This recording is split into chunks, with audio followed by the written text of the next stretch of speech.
2022 সাল। পৃথিবীর শীতলতম মহাসাগরের 3000 মিটার গভীরে বিজ্ঞানীরা 107 বছর ধরে হারিয়ে যাওয়া জাহাজ এডেন্সকে দেখতে পেল। কিন্তু 107 বছর পরেও জাহাজটি প্রায় অবিকৃত, যেন সময়ের এক হিমশীতল সমাধিতে ঘুমিয়ে আছে। কিন্তু এই জাহাজটির গল্প এর ধ্বংসের চেয়েও অনেক বেশি অবিশ্বাস্য। কিভাবে এলো এটি এখানে, আর এর 28 জন অভিযাত্রীর সাথে কি হয়েছিল? চলুন গোলকধাঁধার আজকের পর্বে উন্মোচন করি অ্যান্টার্কটিকার সেই হিমশীতল রহস্য, যা 1 শতাব্দীরও বেশি সময় ধরে বরফের নিচে চাপা ছিল। অ্যান্টার্কটিকা পৃথিবীর দক্ষিণতম মহাদেশ, এক বিশাল রহস্যময় বরফের রাজ্য, যেখানে প্রকৃতির শক্তি মানুষের সব অহংকারকে চূর্ণ করে দিতে পারে। 20 শতাব্দীর শুরুটা ছিল অ্যান্টার্কটিকা অভিযানের স্বর্ণযুগ। পৃথিবীর প্রত্যেকটি কোণ আবিষ্কৃত হয়ে গেলেও এই বরফে ঢাকা মহাদেশটি তখনও মানুষের কাছে এক বিশাল রহস্য। এই যুগের নায়কদের মধ্যে অন্যতম ছিলেন স্যার আর্নেস্ট শ্যাকেলটন। তিনি এর আগেও 2 বার অ্যান্টার্কটিকা অভিযানে গিয়েছিলেন, একবার ক্যাপ্টেন স্টকের সঙ্গী হিসেবে, আরেকবার নিজের নেতৃত্বে, যখন তিনি দক্ষিণ মেরুর মাত্র 97 মাইলের মধ্যে পৌঁছে ফিরে আসতে বাধ্য হয়েছিলেন। কিন্তু শ্যাকেলটনের রক্তে ছিল অজানাকে জয় করার নেশা। তিনি এমন এক পরিকল্পনা করলেন যা আগে কেউ কখনো কল্পনা করার সাহসও পায়নি। ইম্পেরিয়াল ট্রান্স অ্যান্টার্কটিক অভিযান, অর্থাৎ প্রায় 1800 মাইল দীর্ঘ এই বরফের মহাদেশকে এক প্রান্ত থেকে অন্য প্রান্তে পায়ে হেঁটে পাড়ি দেওয়া। এই অসম্ভবকে সম্ভব করার জন্য তার প্রয়োজন ছিল 2টো মাত্র জিনিস: একদল নির্ভীক সঙ্গী এবং এমন একটি জাহাজ যা অ্যান্টার্কটিকার ভয়ঙ্কর বরফকে জয় করতে পারবে। প্রায় 5000 আবেদনকারীর মধ্য থেকে তিনি বেছে নিয়েছিলেন 27 জন সেরা অভিযাত্রীকে। তাদের মধ্যে ছিলেন ফ্র্যাঙ্ক ওয়াইল্ডের মতো অভিজ্ঞ নাবিক, ফ্র্যাঙ্ক হার্লির মতো দুঃসাহসী ফটোগ্রাফার এবং ক্যাপ্টেন ফ্রাঙ্ক ওরসলির মতো দক্ষ নেভিগেটর। আর তাদের স্বপ্নের বাহন হিসেবে নরওয়েতে তৈরি হলো এক বিশেষ জাহাজ। প্রতিটি কাঠের তক্তা বিশেষভাবে বাছাই করা হয়েছিল। বরফের চাই ভাঙার জন্য জাহাজের সামনেরটা ছিল লোহার পাতে মোড়া। এর নকশা এমনভাবে করা হয়েছিল যে বরফ যদি পাশ দিয়ে চাপও দেয়, জাহাজটি চূর্ণ না হয়ে বরফের উপরে ভেসে উঠবে। শ্যাকেলটন একটি নীতিবাক্যে গভীর বিশ্বাসী ছিলেন: বাই এন্ডুরেন্স উই কঙ্কার, সহনশীলতার দ্বারা আমরা জয় করি। এই বাক্য থেকেই অনুপ্রাণিত হয়ে জাহাজটির নাম দিয়েছিলেন এন্ডুরেন্স, অর্থাৎ সহনশীলতা। তিনি বিশ্বাস করতেন এই জাহাজ অজেয়।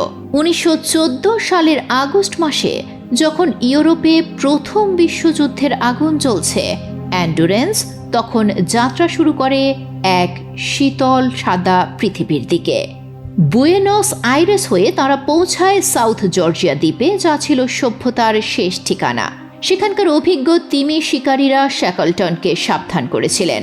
তারা বলেছিলেন যে সে বছর ওয়েডেল সাগরের বরফ অস্বাভাবিক রকমের ঘন এবং দক্ষিণে যাওয়া প্রায় অসম্ভব। শ্যাকেলটন ছিলেন দৃঢ় প্রতিজ্ঞ। তিনি সতর্ক বার্তাকে উপেক্ষা করে এগিয়ে যাওয়ার সিদ্ধান্ত নেন। 1915 সালের জানুয়ারি মাসে অ্যান্টার্কটিকার মূল ভূখণ্ড থেকে মাত্র 1 দিনের দূরত্ব থাকতে সেই অশনি সংকেত সত্যি হয়। হঠাৎ করেই বাতাসের গতিপথ গেল বদলে এবং লক্ষ লক্ষ টন বরফের চাই জাহাজটিকে চারিপাশ থেকে ঘিরে ফেলে। প্রথমে ক্যাপ্টেন ওয়ার্ডসলি এবং তার সঙ্গীরা ইঞ্জিনের পুরো শক্তিকে চালিয়ে বরফ কেটে পথ বের করবার চেষ্টা করেন, কিন্তু বরফের শক্তি ছিল জাহাজের ইঞ্জিনের চেয়েও বহু গুণে বেশি। 18 জানুয়ারি এন্ডুরেন্স পুরোপুরি থেমে যায়। এক বিশাল সাদা প্রান্তরের মাঝে সে হয়ে গিয়েছিল এক অসহায় বন্দী। শ্যাকেলটন এবং তার সঙ্গীরা ধৈর্য হারাননি। তারা ভেবেছিলেন বসন্তকালে বরফ গলে গেলে তারা আবার মুক্ত হবেন। শুরু হয় এক দীর্ঘ প্রতীক্ষা।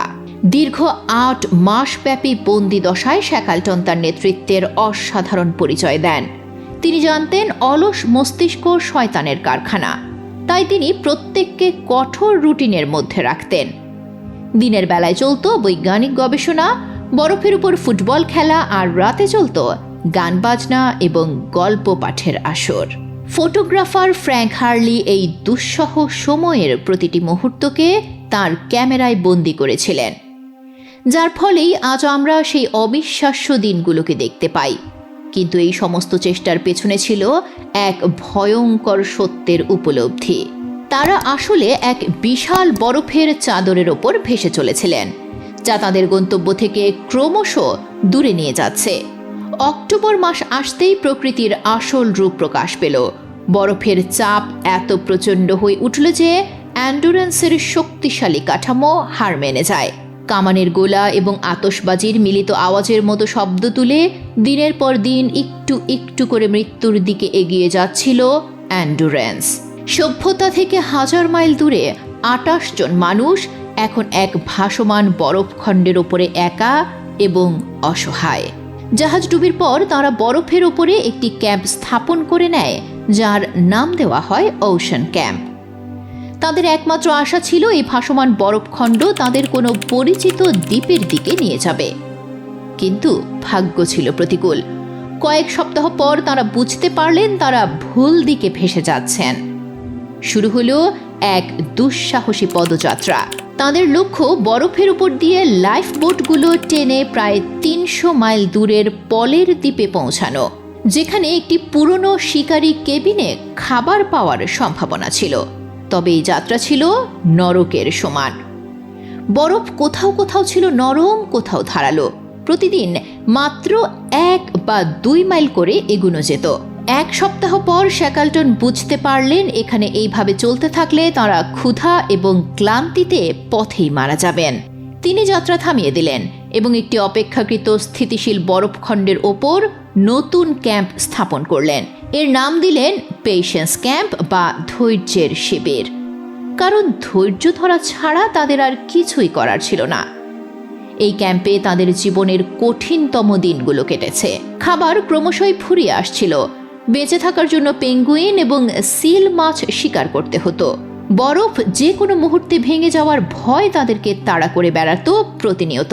এই সময় শ্যাকলটনকে কিছু হৃদয় বিদারক সিদ্ধান্ত নিতে হয়েছিল।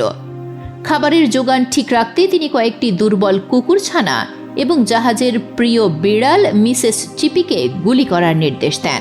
অবশেষে এপ্রিল মাসে প্রায় 5 মাস বরফের ওপর ভেসে থাকার পর সেই বরফখণ্ডটি ভাঙতে শুরু করে।